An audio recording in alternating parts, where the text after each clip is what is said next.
आप सभी लोग जानते हो कि 26 जून 2024 बुधवार को है पंचमी तिथि। पंचमी के दिन का बहुत ही बड़ा महत्व होता है। इसी के साथ में दोस्तों इसी दिन किया जाने वाला पंडित जी द्वारा बताया गया 7 बेलपत्र वाला एक ऐसा नया उपाय बताया है जो कि बिल्कुल नया है और पहली बार बताया है। यह उपाय ज्यादा लोगों को पता नहीं है, इसलिए हम आप लोगों को इस वीडियो में पंचमी के दिन किया जाने वाला ये 7 बेलपत्री वाला बिल्कुल नया उपाय यहाँ पर इस वीडियो में समझाने वाले हैं, ताकि आप लोग इस उपाय को करो और आपकी जो भी मनोकामना हो वो पंचमी के दिन पूर्ण हो जाए, है ना। तो दोस्तों, इस 7 बेलपत्र वाले उपाय को आपको कैसे करना है, किसको करना है, किस समय करना है, ये आइए हम लोग इस वीडियो में समझते हैं। सबसे पहली बात दोस्तों, यह वाला जो उपाय है ना, ये उपाय जो भी व्यक्ति 7 बेलपत्री वाला उपाय पंचमी के दिन कर लेगा, भाई उसकी जो भी मनोकामना होगी वो पूर्ण जरूर होगी। उसके घर में धन समृद्धि जरूर बढ़ेगी, माता लक्ष्मी जी की कृपा जरूर होगी। इस बात का भी आप लोग विशेष रूप से ध्यान रखिएगा। तो चलिए दोस्तों, समझते हैं इस पंचमी के दिन किया जाने वाला ये 7 बेलपत्र वाला बिल्कुल नया उपाय, जो कि पंडित जी ने अभी अपनी 7 दिन पहले की कथा में ही यहां पर बताया है।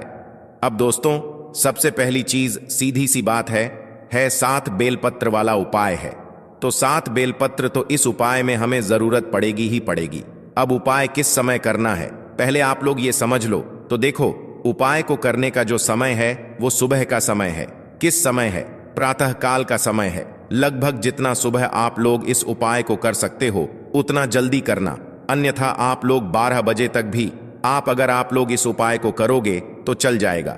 ये वाला उपाय शाम के समय प्रदोष काल में नहीं होगा, इस बात का ध्यान रखना है ना। भले ही आप दिन के समय 12 बजे तक भी अगर आप लोग ये 7 बेलपत्री वाला उपाय कर लोगे तो भी चलेगा, कोई दिक्कत वाली बात नहीं है। और आपको इस उपाय को करने का जो फल है वो भी जल्दी मिलेगा और बहुत बड़ा होकर मिलेगा। तो अब दोस्तों, बात आती है कि ये 7 बेलपत्र वाला उपाय पंचमी के दिन करना किसको है। तो यहां पर हम आपको बता दें कि घर में जो माताएं बहनें होती हैं ना, घर की जो बड़ी माताएं बहनें होंगी, उनमें से कोई भी एक माता बहन जो है इस वाले उपाय को कर सकती है। जरूरी नहीं है घर के सभी सदस्यों को यह वाला उपाय करना जरूरी है।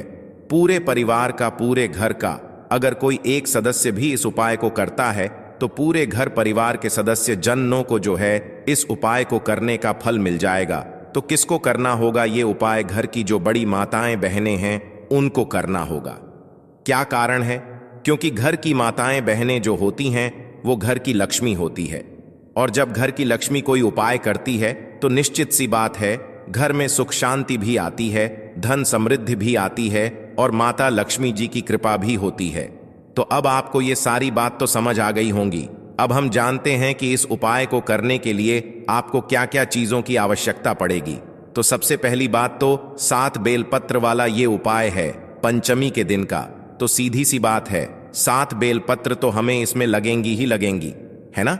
अब देखिए, 7 बेलपत्र की आप पहले से यहां पर तैयारी करके रख सकते हैं, क्योंकि एकदम से हो सकता है कि आपको बेलपत्र ना मिले, है ना, क्योंकि पंचमी का दिन रहेगा तो बेलपत्र आप लोगों को आसानी से कहीं से भी मिल जाएंगी। मतलब आप चाहो तो ये उपाय के साथ बेलपत्र को कहीं से खरीद भी सकते हो, कहीं से तोड़कर भी ला सकते हो, कोई दिक्कत वाली बात नहीं है ना। अब देखो दोस्तों, ये वाला जो उपाय है, इस उपाय को करते समय शुद्धता का विशेष रूप से ध्यान रखिएगा। पंचमी के दिन सुबह सुबह प्रातःकाल जब आप लोग ये उपाय कर रहे हो तो भाई स्नान करके शुद्ध होकर नए या धुले हुए वस्त्र पहनकर आप लोगों को तैयार हो जाना है, और अपनी 7 बेलपत्री जो उपाय के लिए हैं वो लेकर बिल्कुल तैयार होकर खड़े हो जाना है। क्योंकि उपाय कैसे करना है वो भी हम आपको यहाँ पर बता देते हैं।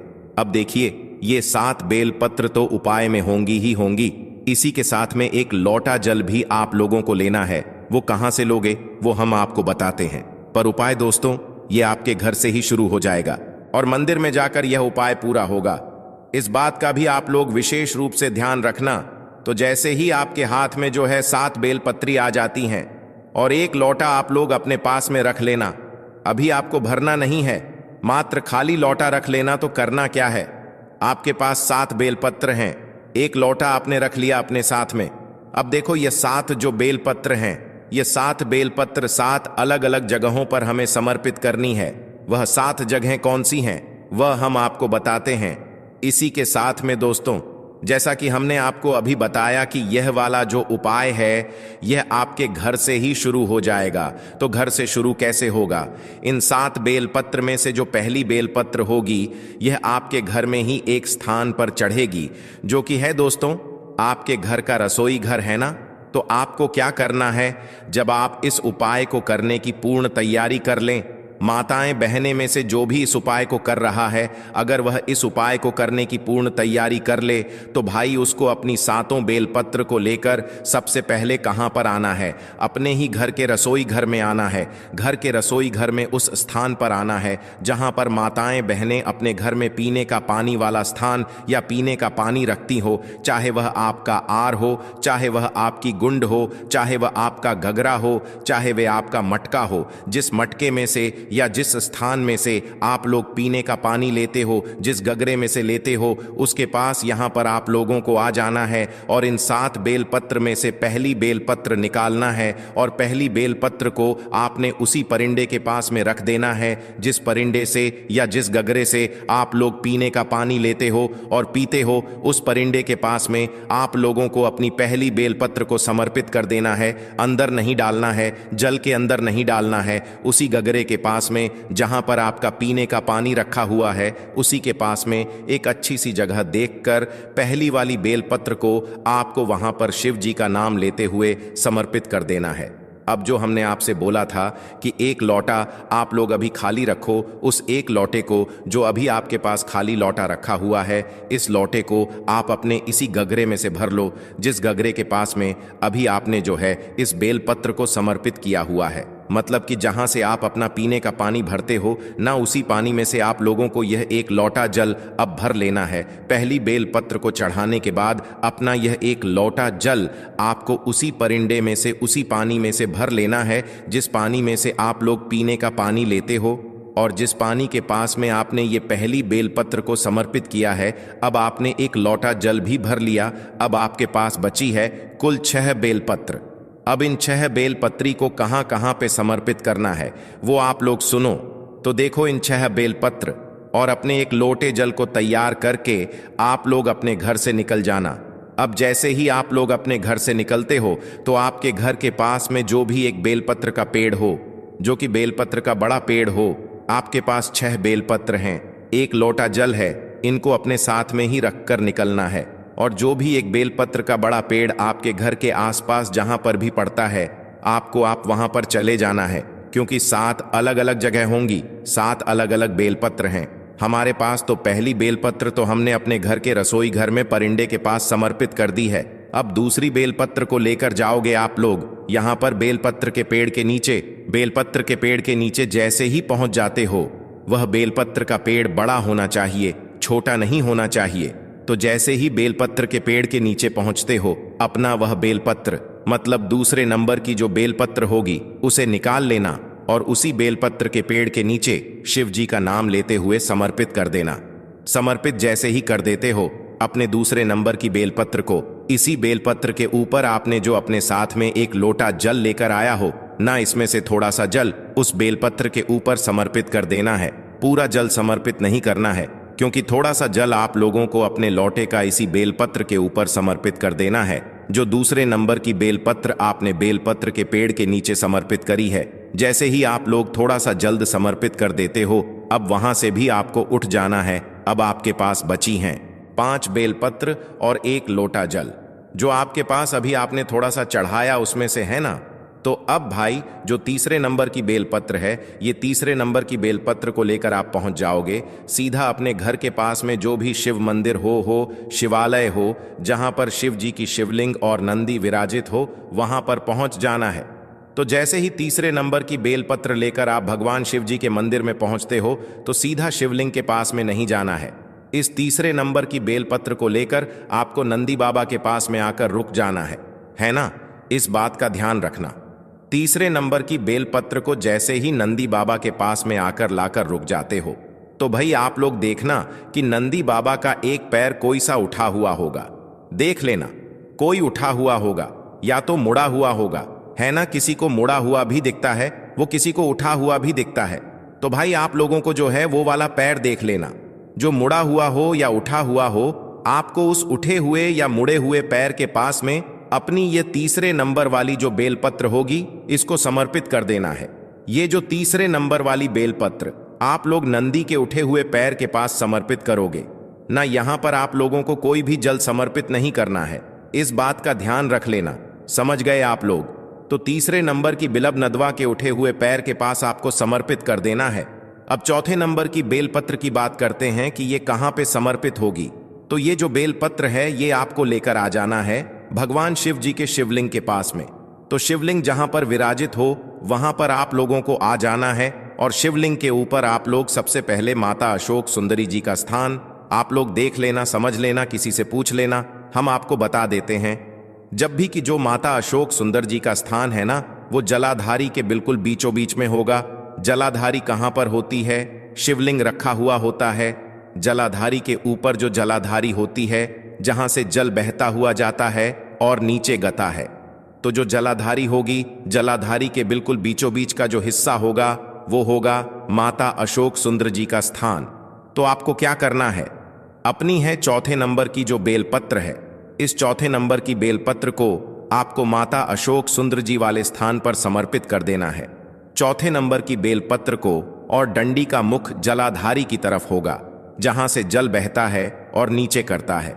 तो और जो बीच वाली बड़ी बत्ती का मुख है वो शिवलिंग की तरफ होगा। तो ये अपनी चौथे नंबर की बेलपत्र को आपको तो यहां पर भी आप लोगों को थोड़ा सा जलमाता अशोक चंद्र जी वाले स्थान पर बेलपत्र को समर्पित करने के बाद इसी बेलपत्र के ऊपर समर्पित कर देना है थोड़ा सा जल। इसके बाद में दोस्तों अब बात करते हैं हम लोग पांचवें नंबर की जो बेलपत्र है उसके बारे में। अब दोस्तों जो 5 नंबर की आपकी बेलपत्र होगी उसे निकाल लेना और इस 5वें नंबर की बेलपत्र को आपको माता जगदम्बा जी के या पार्वती जी के हस्त कमल पर समर्पित करना है। अब हस्त कमल का आप कहां पर होता है वो भी सुन लो। देखो जो जलाधारी होती है, जलाधारी के ऊपर शिवलिंग रखा हुआ होता है। तो शिवलिंग का जो कटी भाग होता है ना, मतलब गोल मोल जो भाग होता है, उसके आसपास जहां पर भी आप इस बेलपत्र को समर्पित करोगे वो माता जगदम्बा जी का या पार्वती जी का हस्त कमल ही होगा।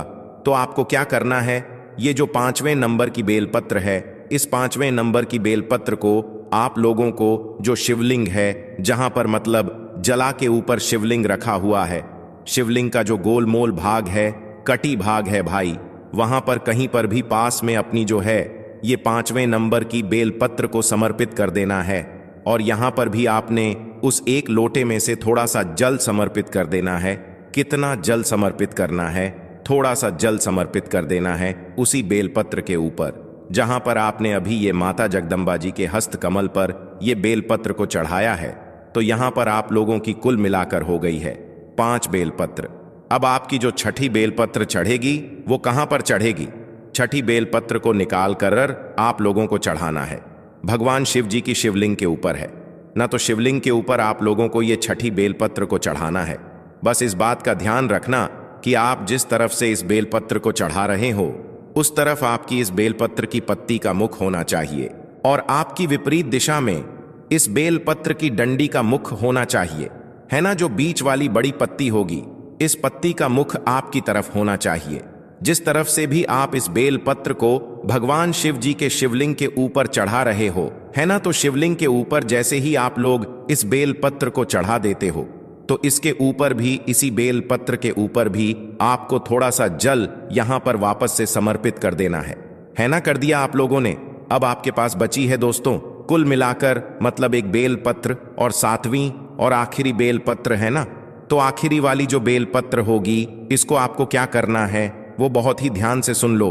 तो देखो 7वीं वाली जो बेलपत्र है ना, इस 7वीं वाली बेलपत्र को आपने देखा होगा कि भगवान शिव जी के शिवलिंग के ऊपर एक पात्र टंगा हुआ होता है जिससे बूंद बूंद करके शिव जी की शिवलिंग के ऊपर जल यहां पर टपकता रहता है, जिसके अंदर शिव जी की 5 बेटियों का स्थान होता है, जया, विषहारा, श्यामली, बारी, दौत और देव। तो ये जो 7वें नंबर और आखिरी नंबर की जो बेलपत्र होगी ना, ये मात्र आपको उस पात्र से स्पर्श करा है, मतलब छुआ ना है और कुछ भी नहीं करना है, इसको कहीं पर समर्पित नहीं करना। ये 7वें नंबर की बेलपत्र को इस 7वें नंबर की बेलपत्र को मात्र आपको शिव जी की शिवलिंग पर टंगे हुए उस पात्र से छुआना है, न अंदर जल से टच कराना है। मात्र बाहर के बाहरी जो है इस 7वें नंबर की बेलपत्र को छुआ लेना है और भगवान शिव जी का आशीर्वाद समझकर इसे अपने पास में वापस रख लेना है। और अब आपके लोटे में जितना भी जल बचा हुआ है वह पूरा जल आप इस जल पात्र के अंदर डाल देना, जो कि शिवलिंग के ऊपर बूंद बूंद करके जल टपकता है, न उसी पात्र के अंदर अपना पूरा जल समर्पित कर देना। अब जैसे ही आप जल समर्पित कर देते हो उसके बाद में भगवान शिव जी की शिवलिंग के पास में बैठना, अपनी वह मनोकामना आंख बंद करके विनती करके हाथ जोड़कर बोलना।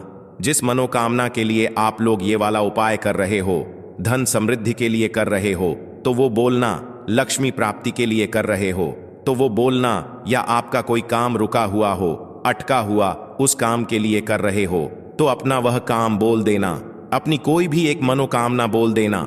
और मनोकामना बोलकर भगवान का 2 मिनट जाप करके भगवान को धोख देकर भगवान से आशीर्वाद लेकर आप अपने घर पर वापस आ सकते हो और आपका ये वाला उपाय पूर्ण हो जाता है। अब दोस्तों, जब आप अपने घर पर आओगे ना, तो जो आपके के पास 7वें नंबर की जो बेलपत्र है जो आपने उस शिवलिंग के ऊपर टंगे हुए पात्र से छुआ कर अपने पास रखी है, इस बेलपत्र को आपको अपने साथ घर पर ही लेकर आ जाना है। ये बेलपत्र भगवान शिव जी का आशीर्वाद स्वरूप समझकर आपको अपने घर में रखना है। ये बेलपत्र आपके घर में सुख शांति लाएगी, धन समृद्धि बढ़ाएगी और साथ ही में आपके घर में कभी भी पैसों की धन की कमी नहीं होने देगी। ये बेलपत्र भगवान शिव जी का आशीर्वाद सदैव आपके घर पर बनाई रहेगी है न। तो इसीलिए दोस्तों, ये 7वीं बेलपत्र आपके घर में हमेशा आप सुरक्षित करके रखना। ये बहुत ही भगवान शिव जी का बड़ा आशीर्वाद आपके लिए रहेगा, क्योंकि इस उपाय को आप लोग पंचमी के दिन कर रहे हो। साथ ही में दोस्तों, जब ये वाला उपाय पंडित जी बता रहे थे तो पंडित जी ने ये भी बोला कि इस बेलपत्री के माध्यम से आप भगवान शिव जी से ये भी प्रार्थना करना कि वो आपको जो है सीहोर तक पहुंचा दें, क्योंकि सीहोर में 7 मार्च से जो है रुद्राक्ष जो महोत्सव है वो शुरू होने वाला है, कथा होने वाली है। तो पंडित जी ने बोला कि आप भगवान से ये भी निवेदन करना इस उपाय को करने के बाद कि वो आपको सीहोर पहुंचा दें और आप भी सीहोर में सेवा कर सकें, वहां पर भी जाकर आप लोग आनंद ले सक शिव महापुराण कथा का, जो कि रुद्राक्ष महोत्सव होने वाला है उसका। तो ऐसी ही पंडित जी ने जो है यहां पर बात कही हुई थी। बाकी दोस्तों, यहां पर यह वाला उपाय पूर्ण हो जाता है। और सबसे आखिरी उपाय के बारे में, यह उपाय आपके जीवन की सारी तकलीफों को समाप्त करके धन धान्य के भंडार को भरने के लिए, इस उपाय के लिए आपको 31 चावल के दाने ले लेने हैं। 31 चावल के दाने कहीं से भी टूटे हुए नहीं होने चाहिए, खंडित नहीं होने चाहिए। फिर इसी के साथ आपको 21 हरे मूंग के दाने ले लेने हैं, यानी हरे साबुत मूंग के दाने ले लेने हैं, जिसे कहीं कहीं पर हरे खड़े मूंग के दाने कहते हैं। फिर इसके बाद सबसे आखिर में आपको 31 बेलपत्र ले लेनी है। बेलपत्र भी कहीं से कटी फटी नहीं होनी चाहिए। देखिए, पंचमी के दिन आपको यह तीनों सामग्री कहीं ना कहीं से एकत्र जरूर कर लेनी है। अब यह सारी सामग्री लेकर आपको शिवालय पहुंच जा है। इस उपाय को आप शाम को प्रदोष काल के समय में ही करेंगे। देखिए, शिवालय पहुंचने के बाद सबसे पहले शिवालय की जो चौखट होती है वहां पर आपको यह 31 चावल के दाने समर्पित कर देने हैं और श्री शिवाय नमस्तुभ्यम मंत्र का स्मरण कर लेना है। शिवालय की जो चौखट होती है, जहां से आप अंदर प्रवेश करते हैं, उसके दाहिने साइड या बाएं साइड या कहीं पर भी चौखट के ऊपर कहीं पर भी आप यह 31 चावल के दाने समर्पित कर दीजिए। इसके बाद आप अंदर जाइए और शिवलिंग के सामने जो नंदी महाराज होते हैं, यानी जो नंदीश्वर भगवान होते हैं, उनका जो पैर उठा हुआ रहता है, उसके बगल में आपको 31 हरे मूंग के दाने समर्पित कर देने हैं। जो पैर उठा हुआ रहता है उसके बगल में 31 हरे मूंग के दाने समर्पित कर दीजिए और श्री शिवा नमस्तुभयम मंत्र का स्मरण कर लीजिए। इसके बाद आप जो 31 बेलपत्र लेकर आए हैं उनको जो शिवलिंग में माता अशोक सुंदरी वाला स्थान होता है वहां पर समर्पित कर देना है। माता अशोक सुंदरी वाले स्थान पर 31 बेलपत्र समर्पित कर देना है। बेलपत्र की डंडी बाहर की तरफ रहेगी और बेलपत्र की चिकनी साइड वाला हिस्सा नीचे की तरफ रहेगा।